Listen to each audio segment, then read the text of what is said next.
time. Almost 16 seconds on. It will be the battle, and now resigning themselves into the bronze medal battle are Matthias Schelmos of Lapper. So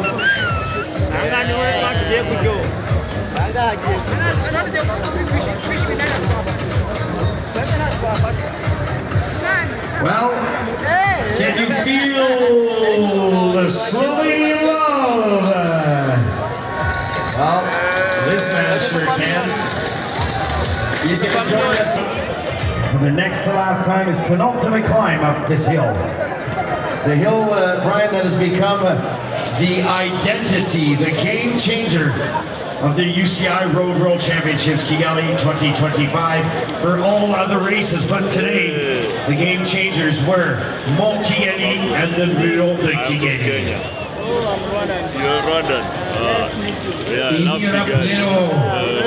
uyu mugabo w'umunyaslovenia akeneye kurusha izindi zose.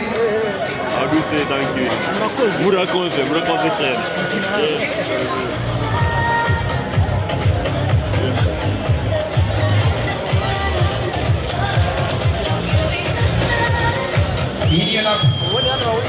Kogi akeneye kurusha izindi zose, yanze gukuraho umuntu azenguruka bitewe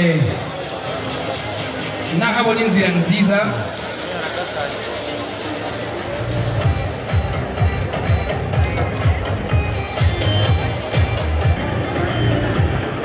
Schelmos looking over at Healy, trying to lead motos. We are going to see in 1 kilometer the race leader taking off for the final lap of the UCI Road World Championships 2025 here in Kigali.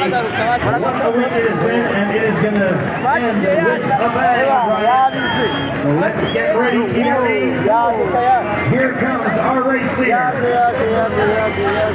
Eni amahirwe rero tugiye kugira kubona yihanganye Kogi akora lapu ya nyuma gusa mbere y'uko irushanwa shampiyona y'isi Kigali 2025 igana ku musozo mu byishimo by'ikirere imbaraga nyinshi Kigali